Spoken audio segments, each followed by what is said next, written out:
क्या था जब आपने ये सुना? इनका रिएक्शन तो मैंने लाइव टीवी पर सुन लिया था, आपका रिएक्शन क्या है? कानून बना या नहीं बना, ये बहस तो एक तरफ रखे, मुल्क बनाना रिपब्लिक बन गया कि जिस मुल्क में ये चीज तय ना हो पाए कि क्या इस मुल्क का हाईएस्ट ऑफिस कि उसने बिल के ऊपर दस्तखत किए नहीं किए, वो कानून बन सका नहीं बन सका, वो कानून ऑपरेटिव है नहीं है, ये तमाम मामलात अब इसके ऊपर दोनों अतराफ से आर्गुमेंट्स तो मौजूद है, लेकिन अल्टीमेट जो इसकी एजुकेशन है वो फिर सुप्रीम कोर्ट ने करनी है।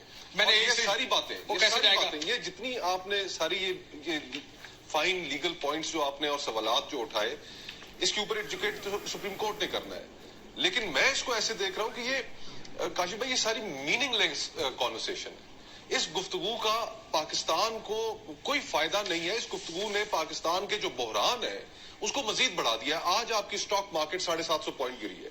कल मैं आप ही के चैनल के ऊपर मारिया साहिबा के प्रोग्राम में था और मैंने वहां पर कहा कि देखिएगा कि कल सुबह इसका क्या रिएक्शन आता है, देखते हैं स्टॉक मार्केट कैसे रिस्पॉन्ड करती है। आज क्रैश कर दी।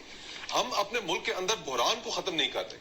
पिछले डॉन लीग से ये बहरान शुरू हुआ है, पूरा 10 साल का साइकिल है तकरीबन, और इस 10 साल साइकिल के अंदर हमने ये जो बहरान है ये इसकी बड़ी हेवी कॉस्ट हम अदा करें, और सारी की सारी जो कॉस्ट है वो अशराफिया की आपस की लड़ाई तो जारी है, लेकिन जारी रहेगी और जारी भी रहेगी, लेकिन इस मुल्क के 25 करोड़ लोग वो कॉस्ट पे कर रहे हैं। इस बहरान की वजह से आपके मुल्क के अंदर कोई इन्वेस्टमेंट करने के लिए तैयार नहीं है। इस बहरान की वजह से आपकी मईशत ठीक काम नहीं कर रही, उसकी वजह से आपको महंगाई करनी पड़ रही है, कर्जे लेने पड़े हैं, महंगी शरह पे कर्जे लेने पड़ रहे हैं, और सारी की सारी कीमत अवाम अदा कर रहे हैं। तो हम ये जो सारी जो हमारी एलीट है जिसमें जजेस शामिल हैं, ब्यूरोक्रेट शामिल हैं, सियासतदान शामिल हैं, जनरल शामिल हैं, हम कब बैठ के इस मुल्क को एक ये आपस के मामले रिजॉल्व करके हम अपनी ईगोस को साइड पे रखेंगे और हम लड़ाइयां छोड़ के इस मुल्क को आगे ले जाने का फैसला करेंगे, तब ये मुल्क आगे जाएगा। मैं तो हैरान हूं कि हम ये कहां लेके जा रहे हैं। ऑनेस्टली हमेशा 75 साल से जा रहे हैं, तो नहीं लेके जा रहे हैं, और किधर लेके जा रहे हैं? तो हमें आई डोंट नो कि ये किस तरह की ये हरकतें। ऑनेस्टली मेरी तो इट्स बियॉन्ड मी कि इतने बड़े बड़े लोग हैं, इतने बड़े बड़े ओहदे हैं इनके पास, खुदा का वास्ता है कि आपस के अंदर बैठकर ये मामलात सुलझाए, इस मुल्क की आवाम को इस बुहरान से जान छुड़ाए। ये क्राइसिस हमें ले डूबेंगे। मैं एक चीज आपके पास आने से पहले, आप डिप्टी स्पीकर रहे हैं, मैं जानना चाहूंगा कि क्या प्रोसीजर रहा है। जाहिर है आपके पास भी बिल्स आते होंगे, चंद बिल्स जो सदर पाकिस्तान ने वापस भेजे, हम चाहेंगे वो स्क्रीन पर चले। उसमें अमेंडमेंट्स प्रपोज की गई सदर साहब की जानिब से, मुख्तलिफ कवानीन पर मुख्तलिफ चीजें उनकी जानिब से सजेस्ट की गई कि अगर इसको इस तरह कर लिया जाए तो बेहतर होगा। ह्यूमन राइट्स का इशू है किसी जगह पर, किसी जगह अमेंडमेंट्स में उनको खराबी नजर आई। सो उन्होंने आर्टिकल 75(1)(b) का हवाला दिया लार्जली, जिसमें भी सब जो उन्होंने प्रपोज, जो जितनी उन्होंने प्रपोज की हैं कम से कम, और ये चंद में की है, बाकी हमारे पास नहीं है। हो सकता है चंद बगैर साइन के भी वापस गए हों, ये मुमकिन है, क्योंकि मेरे पास 4-5 बिल हैं जो आमिर इलियास राना साहब ने ट्वीट किए थे आज। ये बताइए कि आपके पास कभी बिल आया जिसके ऊपर साइन ना हो या कोई नोट ना लिखा गया हो? बिस्मिल्लाहिर्रहमानिर्रहीम। देखें, आपने भी ये बताया और मुस्तफ़ा ने भी इस पे बात की है। देखें, जब पार्लियामेंट से जब दोनों हाउसेज से बिल जाता है साइन के लिए प्रेसिडेंट साहब के पास, तो प्रेसिडेंट साहब या उनको साइन कर लेते हैं, आ जाता है कि जी उन्होंने साइन कर लिया और बिल मतलब है कि बन गया। दूसरी बात यह है कि वो जब वापस करते हैं उसके पास एक नोट लिखते हैं कि मुझे इस बिल में ये एतराज़ात है, आप इसको वो कर लें, और फिर वो पार्लियामेंट में दोबारा आता है, अमेंडमेंट के साथ जाता है, दोबारा चला जाता है, या उसी तरह वापस भेज देते हैं, दोबारा चला जाता है। और जब पार्लियामेंट से दोबारा आता है तो फिर दोबारा या तो फिर हम जॉइंट सेशन से अप्रूव करा लेते हैं, जब वो दोबारा भी नहीं करता फिर हम जॉइंट सेशन से करवा लेते हैं उस बिल को।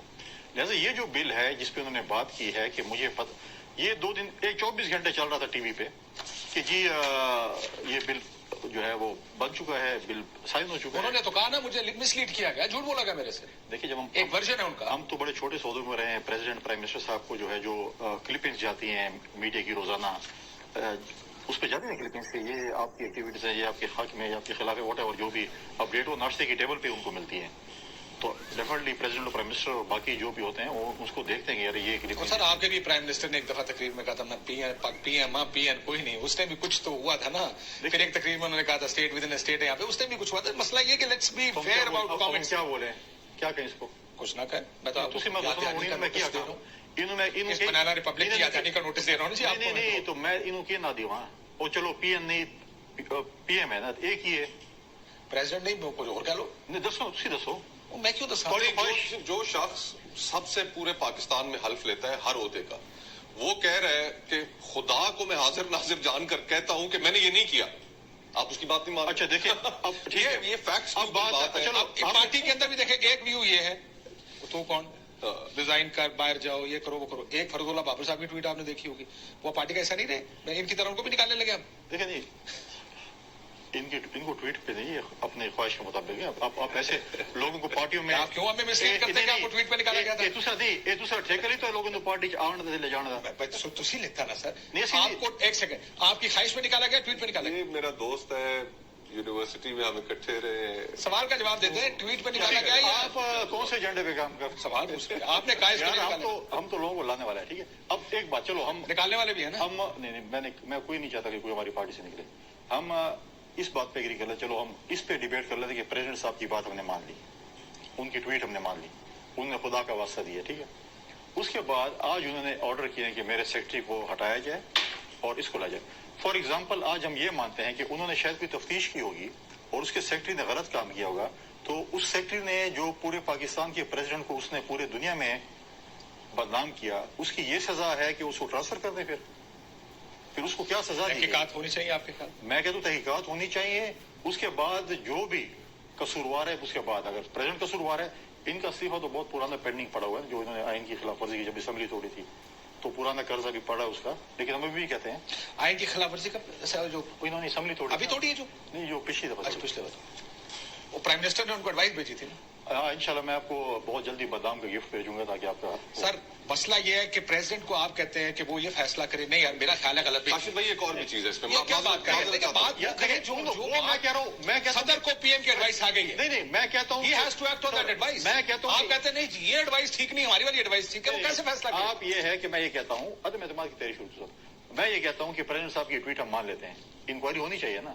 بالکل ہونی چاہیے. اگر اس سیکرٹری نے یا جس نے بھی غلط کام کیا اس کو سزا دینی چاہیے، اس کو ٹرانسفر کرنا چاہیے. بالکل سزا دینی چاہیے. تو پھر اگر ثابت ہو تو پھر اسے کیوں سیکرٹری کو transfer? I agree. Let's come back with this question.